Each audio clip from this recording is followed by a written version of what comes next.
Merci beaucoup. Merci, Monsieur le Président. Merci beaucoup pour l'invitation. C'est un moment particulièrement émouvant pour moi. J'ai travaillé 20 ans avec Michel Jouvet. Il a été tout pour moi, puisqu'il a vraiment, je dirais, façonné mon cerveau complètement dans ces jeunes années où vous êtes très facile vous êtes très plastique. Et d'ailleurs, on va certainement parler plasticité et sommeil paradoxal. Donc, c'est vraiment magique aujourd'hui pour moi de vous parler de l'histoire sans fin du sommeil paradoxal. Je vais revenir pourquoi cette histoire est sans fin, progressivement, dans ma conférence. Donc, l'histoire commence, bien sûr, avec Michel Jouvet, qui a découvert, qui est le père du sommeil paradoxal, qui s'appelle aussi donc REM Sleep, bien sûr, et qui a été découvert aussi par les Américains. Je vais y revenir. Au niveau d'une carrière scientifique, je pense que quelque chose d'important, c'est effectivement dans les premières années, c'est là où vous avez le contact avec des scientifiques importants dans votre carrière qui vont certainement vous induire tout votre raisonnement par la suite. Et on voit ici des photos de Morosi et Magoun, en fait. Et en 1953, Michel Jouvet, qui était interne à ce moment-là, était passionné par ces articles de Morosi et Magoun, qui étaient des articles des années 40 sur la formation réticulaire activatrice ascendante, qui montraient donc justement que le tronc cérébral était important pour notamment l'activation pendant l'éveil, pour induire l'éveil. Et en 1954, et à cette époque-là, ce n'était pas évident, évidemment, d'aller aux États-Unis. Donc il faut aussi souligner ici ce qui est extraordinaire de sa part, d'avoir fait cette démarche. Et ça, je pense que c'est essentiel au niveau scientifique toujours de bouger et d'aller voir ce qui se fait ailleurs, surtout quand on est jeune, bien sûr, mais tout le long de la carrière, je pense que c'est très important. Et donc il a visité ce laboratoire du professeur Magoun, et c'est à ce moment-là qu'il a développé une méthode pour enregistrer l'électroencéphalogramme de façon chronique. Donc c'était la première pierre à l'édifice. Ensuite, il est revenu à Lyon, et c'est grâce à donc ses premiers travaux qu'il a pu enregistrer l'électroencéphalogramme de chat. Et aussi, à cette époque-là, il est allé à Paris, donc visiter le professeur Paul Dell, qui lui a appris en fait à réaliser la préparation cerveau isolé de Frédéric Bremer. Et là aussi, ça a été un élément clé. En fait, à l'époque, quand on voulait comprendre la physiologie du cerveau, on commençait par être assez radical, à enlever des parties importantes du cerveau. Et on va voir c'est ce qu'il a fait ici. On voit dans cette diapositive, sur le haut en gauche, on voit cette en fait, coupe sagittale du tronc cérébral du chat. Et vous voyez que la partie à gauche, c'est le tronc cérébral. Au-dessus, il y a le cervelet. Vous voyez que la partie avant, il n'y a presque plus rien. Il reste juste ce qu'on peut appeler peut-être la partie basale de l'hypothalamus et de l'hypophyse. Donc il y a en fait presque plus rien dans la partie antérieure. Vous voyez, il n'y a vraiment que le tronc cérébral et ce cervelet. Donc cette préparation qui a été quand même extrêmement délicate à réaliser, il a été capable de la réaliser. Et ce qui était un tour de force, évidemment, extraordinaire à cette époque, aussi, pour garder les animaux en survie. Il y avait une rigidité ici de décérébration, ce qu'on dit, c'est le chat. Vous voyez qu'il y avait, en fait, au niveau musculaire, une activité musculaire intense chez ces animaux, qui était caractéristique et bien connue. Mais là où il a été extraordinaire, c'est qu'il a vu que de temps en temps, vous voyez que le chat ici perd son tonus musculaire, on le voit très bien ici. Il y a des périodes où il n'y a plus du tout de tonus musculaire, et il a vu aussi des mouvements rapides des yeux à ce moment-là. Il a aussi, à ce moment-là, donc examiné la distribution dans le temps de ces épisodes, et vous voyez ici que ces épisodes sont récurrents, et avaient à peu près en moyenne une durée de 6 minutes. C'est assez régulier. Ce n'est pas parfaitement régulier, mais c'est quand même assez régulier. Donc quand il a vu ça, il s'est dit, mais qu'est-ce que ça peut être cet état incroyable que je vois ici avec cette disparition du tonus musculaire? Il est allé voir un chat intact, évidemment, ensuite, et il a effectivement revisualisé qu'il y avait des périodes d'atonie musculaire et que cette fois, il y avait une activation corticale et des mouvements rapides des yeux, donc pendant cet état-là. Et donc, en fait, ça correspondait exactement à ce qui avait été découvert par les Américains, qui s'appelait le REM Sleep, William Demant, Nathaniel Kleitman, Eugène Aserensky. On les voit ici tous les quatre ensemble dans une réunion assez unique et fantastique, hein, les quatre découvreurs du sommeil paradoxal ou du REM sleep. Une fois qu'il est arrivé ici, à ce moment-là de sa carrière, il s'est dit une chose importante, c'est que ce tronc cérébral ici, il est donc nécessaire et suffisant pour générer le stade de sommeil paradoxal. Et c'est assez extraordinaire d'y penser, puisque à la même époque, William Demant montrait que les rêves, en particulier, étaient très présents quand on réveillait la personne pendant cet état. Donc on voit ici que c'est un peu bizarre, parce que les rêves, on peut penser que c'est plutôt cortical, et là, je suis en train de vous dire que le tronc cérébral, qui est une zone inférieure du cerveau, génère cet état de rêve. Donc c'était assez curieux. Mais cette zone est donc nécessaire et suffisante pour générer l'état. Même si l'état, évidemment, le cortex est très important. À ce moment-là, il s'est dit, je vais aller faire des petites lésions électrolytiques, donc en passant un courant électrique, détruire les neurones de cette région et voir ce qui se passe, essayer de trouver en fait la région précise dans ce tronc cérébral qui génère le sommeil paradoxal. Et à ce moment-là, en fait, il est arrivé par léser une petite zone que j'ai nommée plus récemment le noyau tegmental sublatérodorsal, ou SLD. Il a fait des petites lésions extrêmement limitées à ce moment-là, et il s'est rendu compte qu'en fait, il obtenait un état tout à fait extraordinaire, qu'on va voir ici. Donc ce chat est en sommeil paradoxal. Il est en fait... Il a tous les critères, sauf l'atonie musculaire. On voit qu'il a des comportements, ce que je vais appeler des comportements oniriques. En fait, il regarde, vous voyez bien qu'il n'y a absolument rien dans la cage. On met même une souris dans la cage, un rat, il ne réagit pas. Et il développe tout un tas de comportements, ce qui a fait dire à Michel Jouvet à l'époque que les chats rêvaient. Vraiment une idée que je pense qui est tout à fait juste, hein, puisque quand on voit ce chat, on voit vraiment que dans son cerveau, il se passe des choses. Il est en train de visualiser, vous voyez, comme il visualise quelque chose, il regarde quelque chose. Donc il y a vraiment quelque chose d'extraordinaire. Ça veut dire quoi? Ça veut dire qu'en fait, quand vous arrêtez cette zone, quand vous détruisez cette zone du tronc cérébral, j'ai appelé le SLD, vous enlevez complètement l'atonie musculaire. Mais non seulement ça, si vous arrêtez ce système qui, en fait, arrête les motoneurones, vous voyez plein d'activités motrices. Donc ça veut dire quoi? Et c'est un élément important. Ça veut dire qu'il y a tout un tas d'arrivées motrices phénoménales pendant le sommeil paradoxal. Donc ça veut dire que ce stade qu'on peut croire est un stade sans activité motrice est à l'inverse, un stade hypermoteur.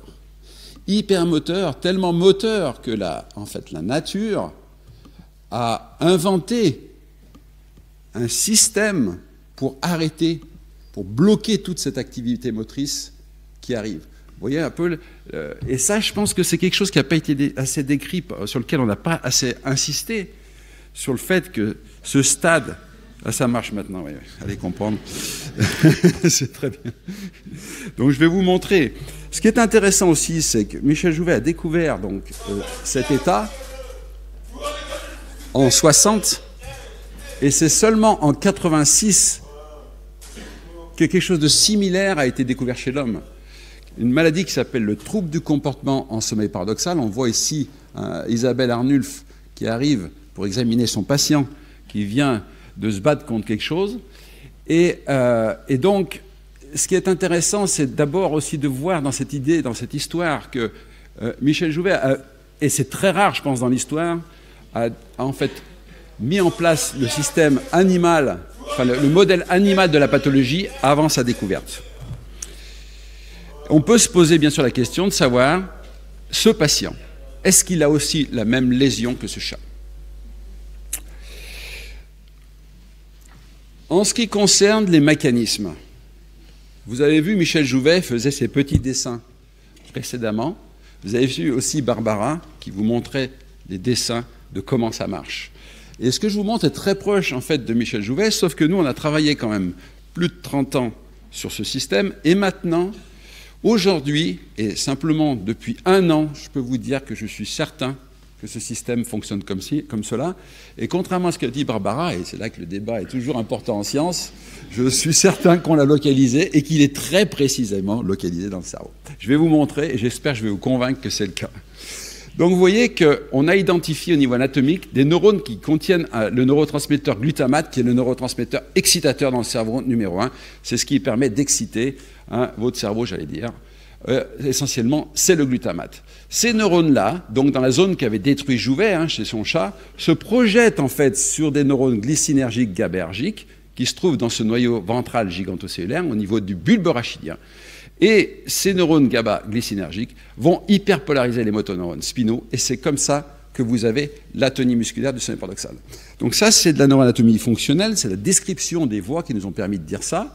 Et l'idée est similaire à ce qu'a dit Michel Jouvet, c'est-à-dire qu'il y a sous-jacent à cette inhibition un bombardement moteur intense sur les motoneurones, mais qu'on ne le voit pas, puisqu'il y a cette inhibition en même temps très importante.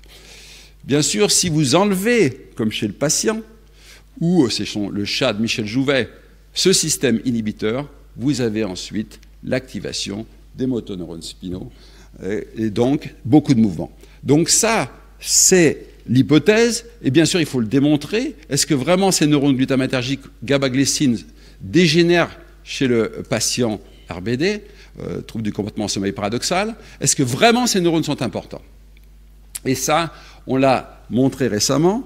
Vu que je n'ai pas beaucoup de temps, je ne vais pas développer la méthodologie ici, simplement pour vous dire qu'aujourd'hui, avec les méthodologies actuelles et la génétique, nous sommes capables d'inactiver génétiquement les neurones, par exemple, ici glutamatergique du SLD.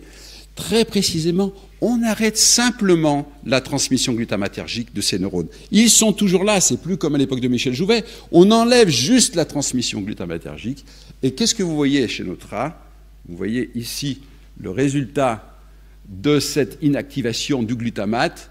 Il y a du muscle pendant le sommeil paradoxal.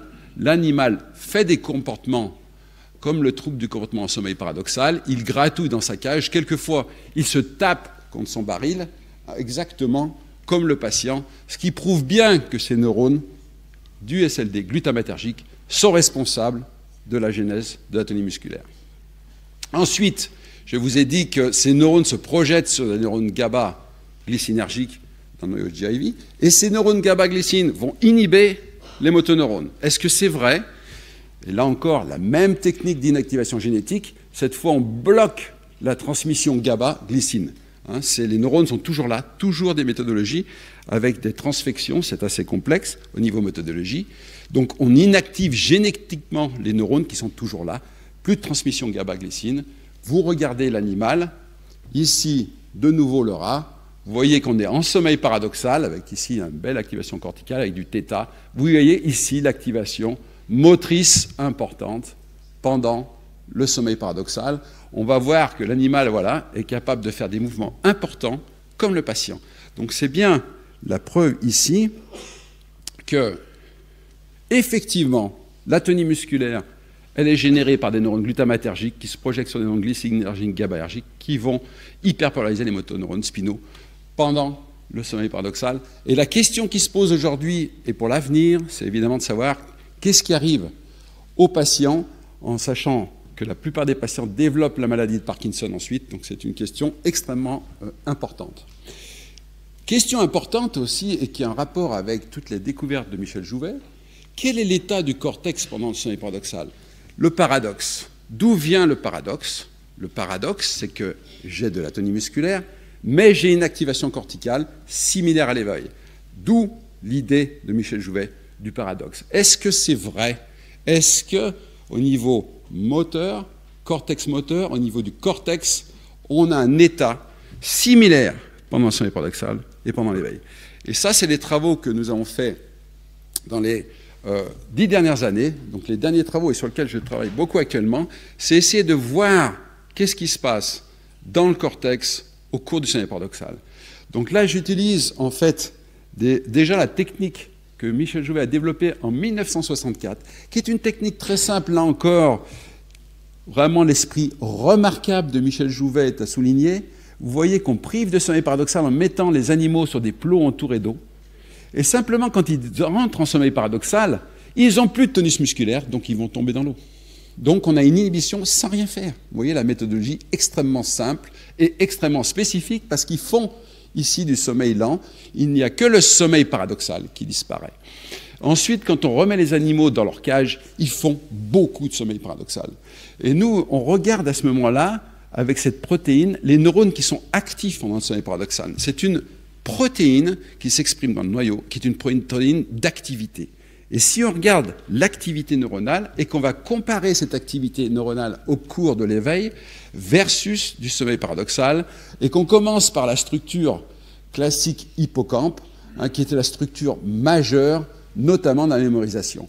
Qu'est-ce qu'on compare? On compare le sommeil paradoxal et l'éveil. Vous voyez ici qu'on n'est pas du tout avec la même image entre le sommeil paradoxal, où c'est le gyrus dentelé qui contient beaucoup de neurones, c'est ici la quantification en vert, alors que pendant l'éveil, ici notamment les cellules de lieu, qui ont valu un prix Nobel récemment, 2 prix Nobel même, sont actives parce que l'animal se déplace, alors qu'ici en sommeil paradoxal, vous voyez, c'est complètement négatif, on le voit ici, il n'y a même pas de vert visible dans cette région-là. Donc, si je regarde l'hippocampe, cette zone de la mémoire, je vois que éveil et sommeil paradoxal, ça n'a rien à voir, premièrement. Et je vois quand même cette structure qui est assez extraordinaire et très importante pour la mémoire, qui se réactive pendant le sommeil paradoxal, ce qui nous donne une idée potentielle de sa fonction. Si je vais voir les autres cortex maintenant, si je regarde les autres cortex, je vais regarder surtout, vous voyez ici, l'éveil et le sommeil paradoxal. Je n'ai pas besoin de vous expliquer longtemps que ces deux images sont extrêmement différentes. Vous voyez, chaque petit point est un neurone actif. Vous voyez le bombardement, c'est normal, vous êtes éveillé, votre cerveau est en ébullition, vous avez des neurones actifs un peu partout, notamment ici, il y a le cortex visuel. En sommeil paradoxal, ce n'est pas du tout ça. En sommeil paradoxal, vous avez ici un cortex qui s'appelle le cortex rétrospénial, qui est allumé, et ici le cortex entorhinal médian. Et d'ailleurs, vous avez une image un petit peu en miroir, vous voyez, il n'y a rien ici en éveil, il y a quelque chose ici. Il n'y a rien ici en éveil, il y a quelque chose ici. Et encore une fois, le médian entorhinal cortex, il n'y a rien en éveil. Vous avez deux états totalement différents. Un état extrêmement limbique, qui est le sommeil paradoxal. Or, le cortex limbique est important pour les émotions et la mémoire, et un système ici très actif pendant l'éveil. Donc la question qu'on se pose ici, c'est de savoir, en fait, qu'est-ce que ça veut dire tout ça? Qu'est-ce que ça veut dire? Quelle est la fonction du sommeil paradoxal?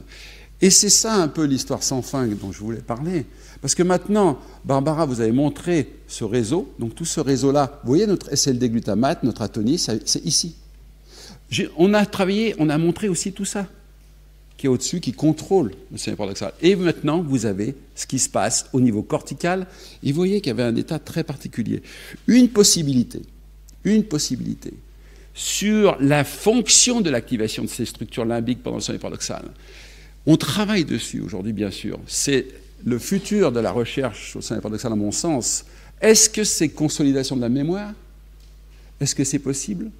Est-ce que vraiment, en tout cas, je crois vraiment que pendant le sommeil paradoxal, les rêves sont bien la preuve que vous réactivez vos mémoires, parce que les rêves ne sont pas des créations, ils reflètent ce que vous avez en stock dans votre cerveau, bien sûr. Donc on rejoue quelque chose. Est-ce que ça, c'est important pour la mémoire? C'est une question auquel il faut encore répondre.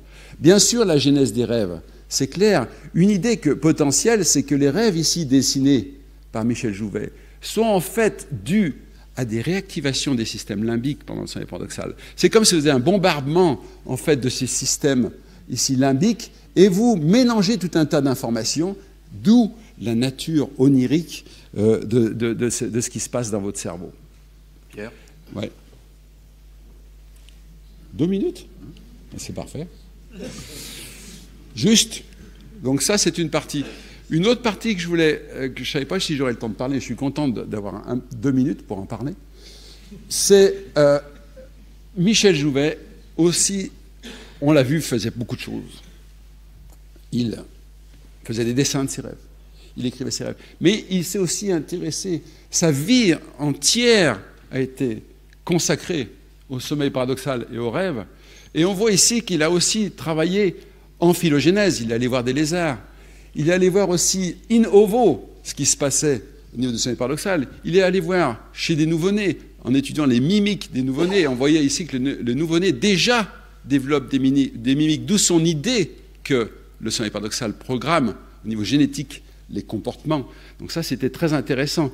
Et une chose que j'aimerais un peu retenir ici, de ce qu'il a dit, c'est qu'il y a autant d'hypothèses sur la fonction du sommeil paradoxal que de chercheurs travaillant dessus. Et bon, malheureusement, ou heureusement, je ne sais pas, c'est encore vrai. Et nous, on continue bien sûr dans cette recherche. Et je pense qu'une autre question importante, au-delà évidemment de l'étude de la fonction, des réseaux, etc., c'est de comprendre le sommeil déjà au niveau naturel, parce qu'on travaille en laboratoire souvent, donc on essaye d'aller dans le milieu naturel, parce que le sommeil, évidemment, c'est complètement différent, le sommeil d'un animal, dans le milieu naturel et dans un laboratoire. Donc on développe des systèmes sans fil aujourd'hui, des systèmes extrêmement puissants pour pouvoir étudier le sommeil.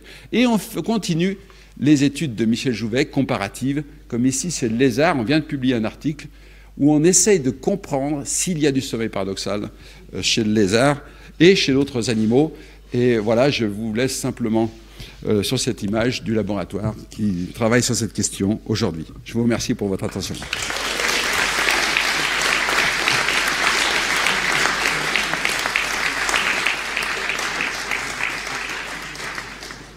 Merci Pierre. Avez-vous des questions? Il y a qui? Monsieur là.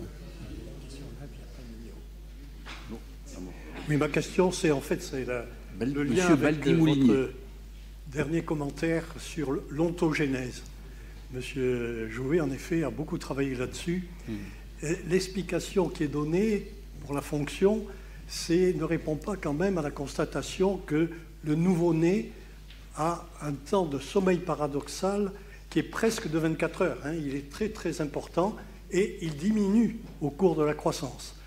Alors, ça ne va pas tout à fait avec la programmation motrice. Est-ce que c'est une programmation alors intellectuelle, entre guillemets, bien sûr? C'est un point important. Et justement, là, je ne sais pas ce qu'il a... oui, il a fait des expériences qui n'auraient pas pu être faites maintenant. C'est des expériences de privation de sommeil paradoxal chez le chat avec la fameuse piscine de M. Jouvet. Oui, Est-ce que je montrais, oui. Vous avez eu quelques détails là-dessus, parce qu'il en parlait, mais discrètement. Oui, oui. Sur la piscine, j'ai montré effectivement, et on a discuté avec Barbara de savoir combien d'articles sont sortis avec cette privation avec la piscine chez le chat. Pas tant que ça en fait. On en trouvait peu.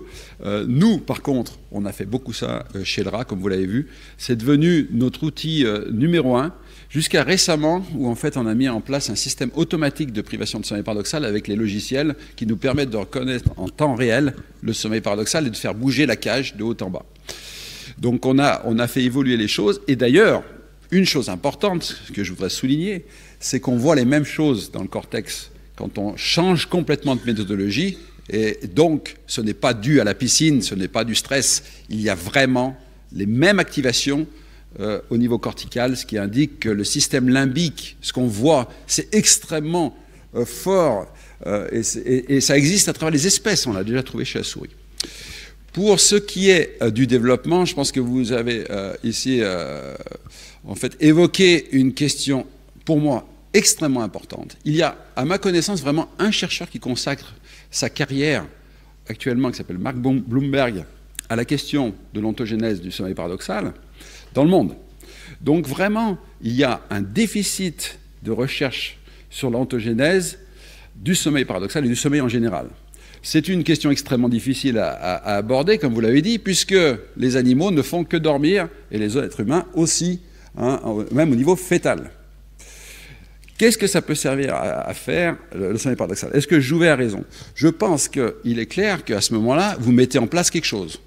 Vous n'êtes pas en train de rejouer quelque chose qui vous est arrivé la journée, puisqu'il ne vous arrive rien, vous passez votre temps à dormir. Vous êtes en train de développer votre corps, votre cerveau, etc.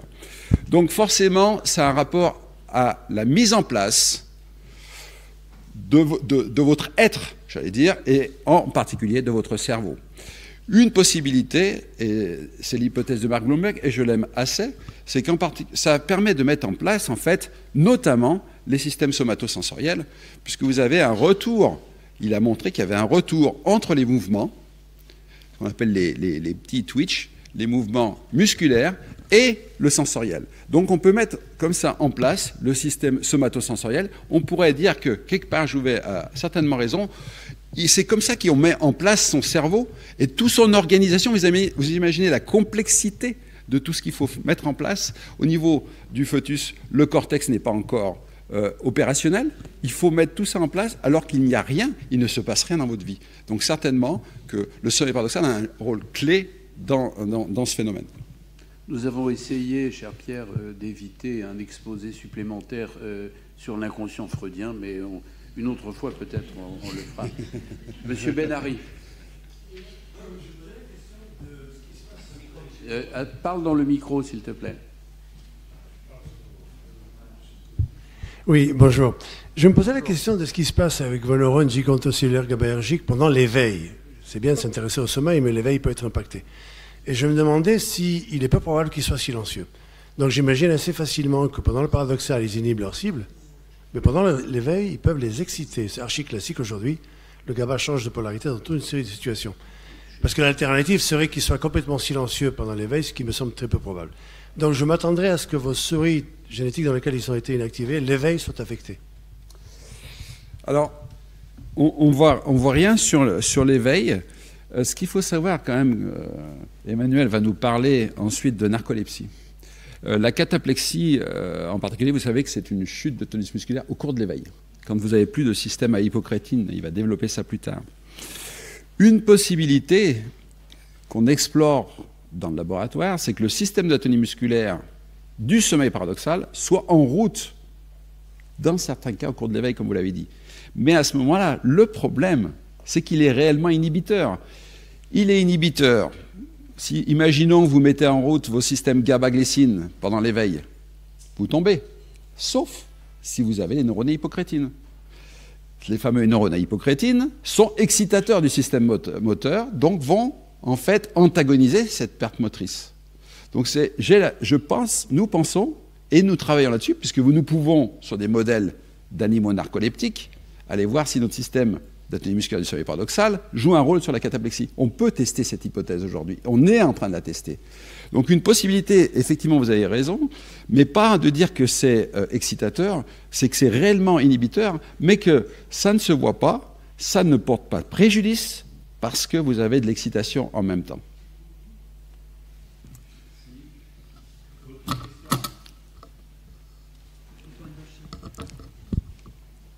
Monsieur Danchin. Oui, juste une question simple.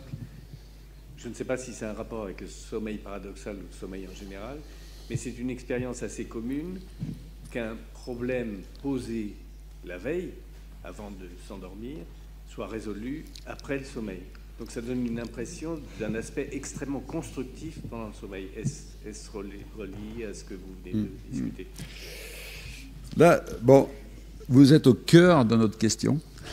C'est de savoir exactement à quoi sert non seulement le sommeil paradoxal, mais le sommeil lent, bien sûr. Parce qu'il y a les deux. Les deux. Et il y a des arguments que les deux peuvent jouer un rôle dans la mémoire. Maintenant, la question, si vous voulez, de répondre à ce qui se passe pendant le sommeil paradoxal et la fonction de cette activation au cours du sommeil paradoxal.